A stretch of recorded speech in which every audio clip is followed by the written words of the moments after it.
Have you ever caught yourself noticing the gap between your life and someone else's? Comparing paths, progress, or pace, even when you didn't mean to? This cluster explores those first sparks of comparison, those subtle contrasts, those quiet moments when someone else's story changes how you feel about your own. Welcome to the Heart's Compass, a journey through the landscapes of human emotion.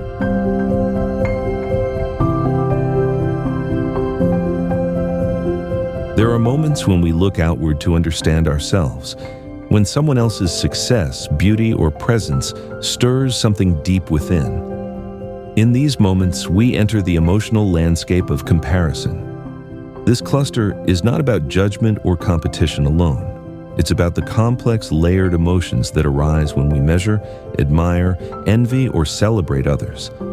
These are the places we go when we compare, not because we are insecure, but because we are human.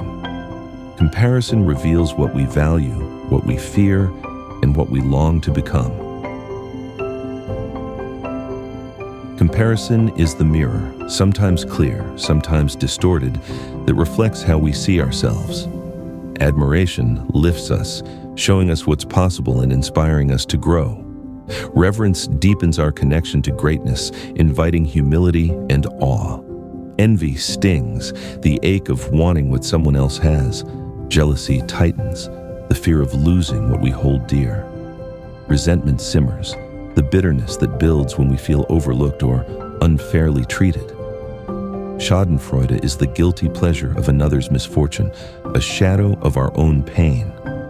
Freudenfreude is its light-filled opposite, the joy we feel when others thrive. Together, these emotions reveal the tension between scarcity and abundance, between isolation and connection. They remind us that how we see others shapes how we see ourselves. In this cluster video, we explore the emotions that arise when we compare. These are not signs of weakness. They are signals of longing, of identity, of relationship. To feel them is to be awake to the social world, to the beauty and complexity of being human.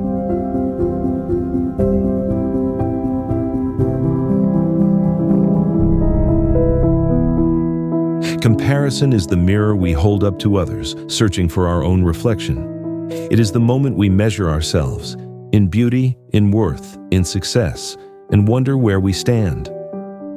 Comparison is not always chosen. Sometimes it slips in quietly, shaping how we see ourselves before we even notice. Comparison is the act of evaluating ourselves in relation to others. It can clarify our values or distort our self-worth, depending on the lens we use. It is not inherently harmful. It can motivate growth and inspire change. But when driven by insecurity, it can erode confidence and connection. Comparison reminds us that identity is not formed in isolation, but in the presence of others. Comparison is the glance across the room, the scroll through a feed, the quiet tally of who has more. It is the ache of not enough, the pride of better than, the tension between admiration and envy. Comparison can sharpen our vision or blur it, revealing what we aspire to or what we fear we lack. It is the shadow behind ambition, the whisper beneath doubt, the echo of longing for significance. Comparison is both mirror and magnifying glass, reflecting our insecurities, enlarging our desires, distorting our sense of worth. And yet, comparison also shows us what we value, what we desire, and where we feel most tender. When held with awareness, it can guide growth. When left unchecked, it can breed shame, resentment, or despair. Comparison teaches us that the way we see others is inseparable from the way we see ourselves. When we compare to others, comparison becomes a teacher. It invites us to reflect, not to rank, to see others not as threats but as mirrors of possibility. Comparison reminds us that our worth is not diminished by another's light, but illuminated by it.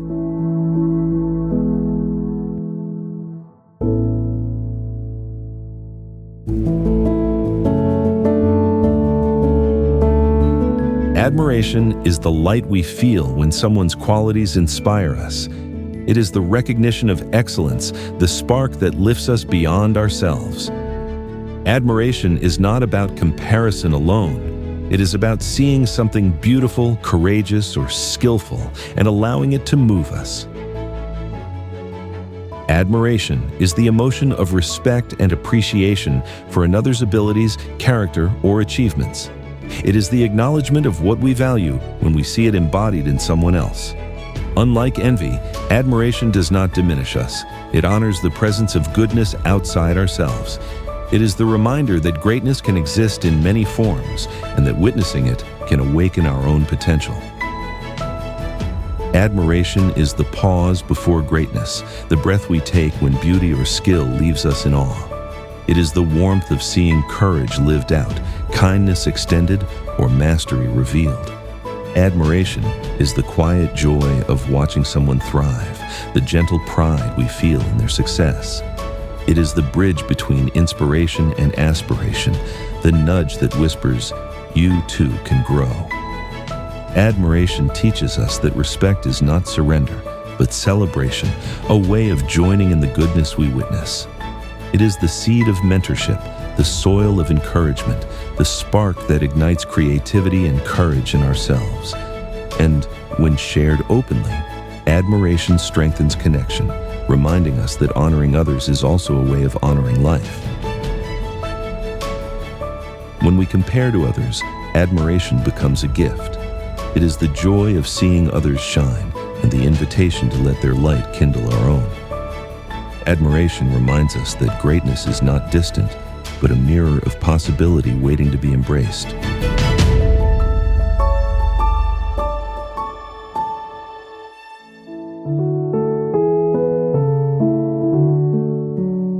Reverence is the hush that falls when we encounter something greater than ourselves.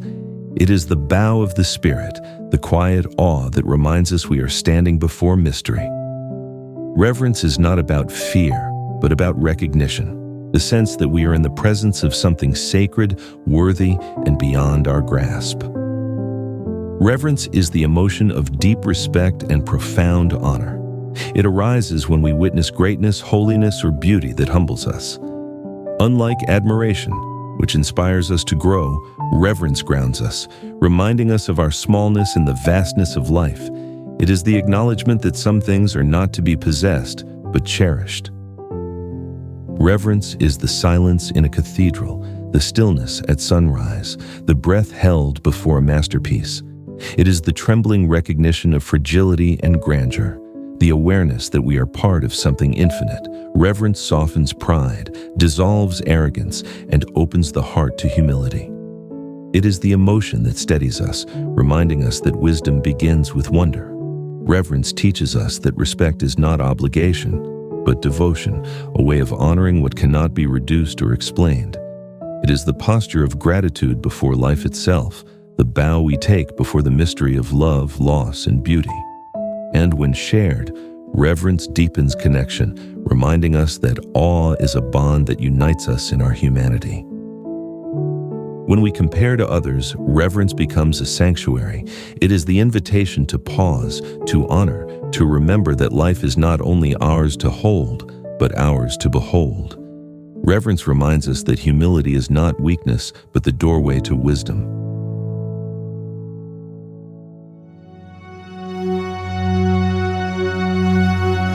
Envy is the ache we feel when someone else has what we desire.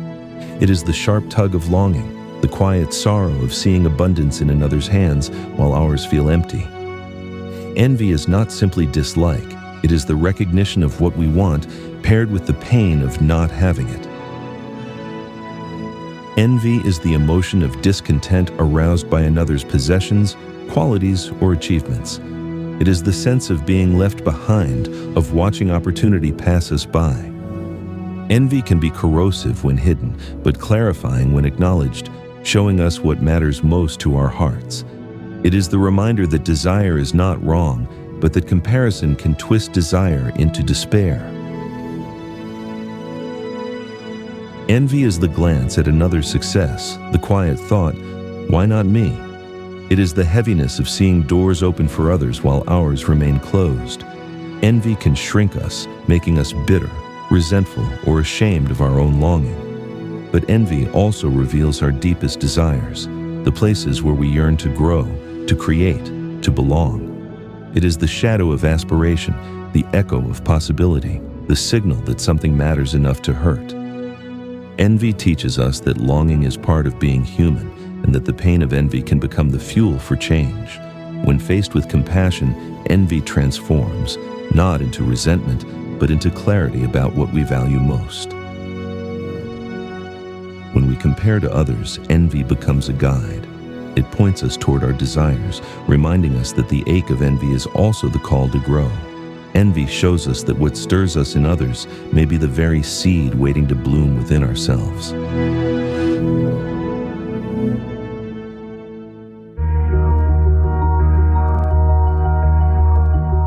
Jealousy is the tightening of the heart when we fear losing what we hold dear. It is the shadow of love, the anxious grip that clings to connection, worried it might slip away. Jealousy is not only about possession, it is about vulnerability, the fear that someone else could take what feels essential to us.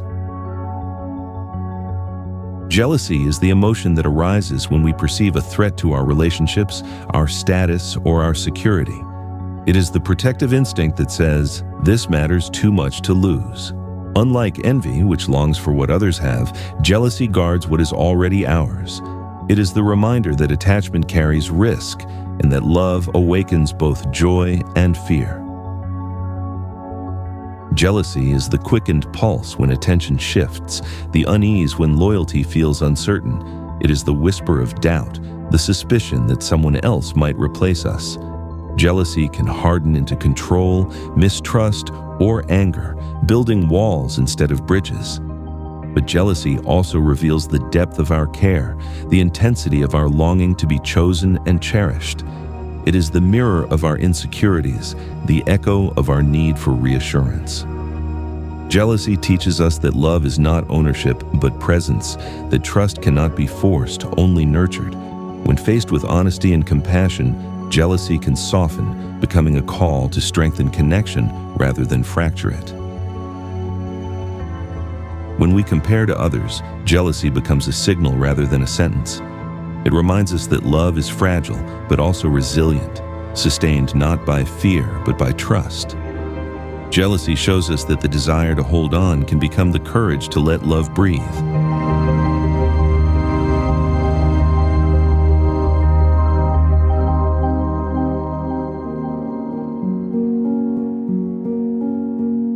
Resentment is the bitterness that lingers when we feel wronged or overlooked. It is the heavy weight of injustice carried inside, the quiet anger that refuses to fade. Resentment is not a sudden spark. It is the slow burn, the accumulation of hurts left unspoken. Resentment is the emotion that arises when we perceive unfairness, betrayal, or neglect. It is the sense that our needs, efforts, or dignity have been dismissed. Unlike anger, which flares and subsides, resentment endures, feeding on memory and silence. It is the reminder that wounds left unattended can harden into walls. Resentment is the echo of promises broken, the sting of recognition withheld, the ache of being unseen. It is the quiet tally of slights, the bitterness that grows when gratitude is absent. Resentment can isolate us, turning connection into distance, love into suspicion. But resentment also reveals where our boundaries have been crossed, where our voice has been silenced. It is the shadow of dignity, the signal that respect matters deeply. Resentment teaches us that healing requires honesty, that unspoken pain must be named if it is to be released. When faced with compassion, resentment can soften, becoming the courage to speak truth and restore balance. It is the reminder that forgiveness is not forgetting, but choosing to let go of the weight that binds us. When we compare to others, resentment becomes a teacher. It shows us where repair is needed, where boundaries must be honored, and where dignity must be restored. Resentment reminds us that healing is possible when truth is spoken and connection is renewed.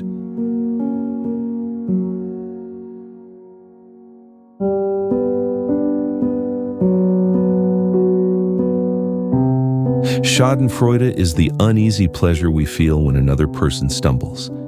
It is the shadowed smile, the fleeting satisfaction that rises when misfortune falls on someone else.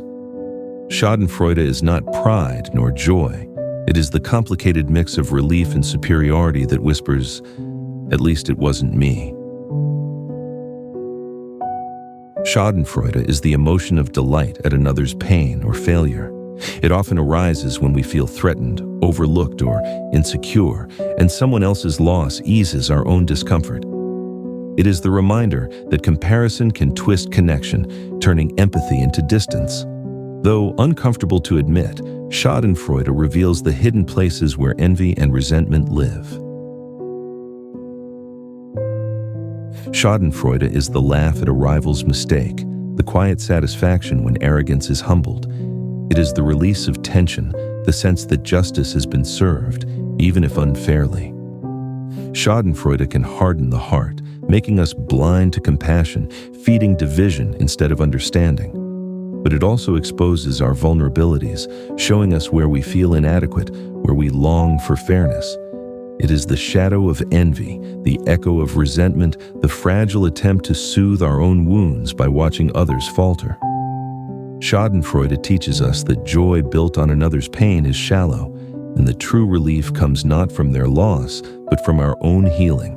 When faced with honesty, Schadenfreude becomes a mirror, asking us to notice the places where we crave validation and belonging. When we compare to others, Schadenfreude becomes a signal rather than a secret. It reminds us that compassion is stronger than comparison, and that another's fall does not lift us. Schadenfreude shows us that healing our own insecurities is the only path to genuine joy.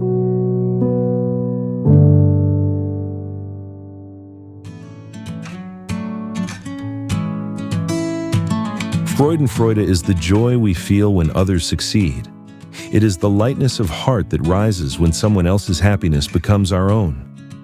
Freudenfreude is not about comparison, but celebration, the delight of sharing in another's good fortune. Freudenfreude is the emotion of genuine happiness for another's achievements, joys, or blessings. It is the opposite of Schadenfreude, replacing envy with empathy and resentment with connection. Freudenfreude reminds us that joy is not diminished when shared. It multiplies. It is the recognition that another's thriving does not threaten us, but enriches us. Freudenfreude is the smile at a friend's success, the cheer when a loved one triumphs, the warmth of witnessing joy unfold. It is the celebration of milestones, the pride in another's courage, the gratitude for their happiness. Freudenfreude expands the heart, teaching us that love is not competitive, but communal. It is the echo of belonging, the reminder that joy is strongest when it flows between us. Freudenfreude teaches us that empathy is not only for pain, but also for delight, that to feel with others is to deepen connection. It is the antidote to scarcity, the proof that abundance grows when shared. And when practiced, Freudenfreude strengthens bonds, weaving joy into the fabric of community. When we compare to others, Freudenfreude becomes a celebration of life itself. It reminds us that joy is not a limited resource, but a gift that expands in giving. Freudenfreude shows us that to honor another's happiness is to honor our own capacity for love.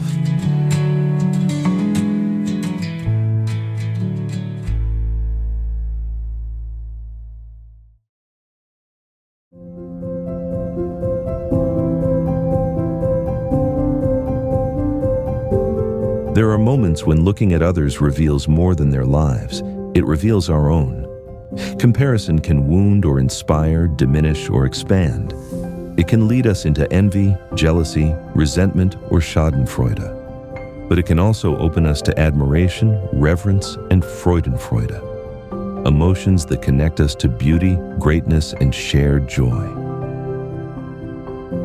This cluster reminds us that comparison is not the enemy. It is the crossroads. It shows us where we are tender, where we are longing, and where we are capable of celebrating others, When the heart is open, comparison becomes more than judgment. It becomes reflection, connection, and the invitation to grow together.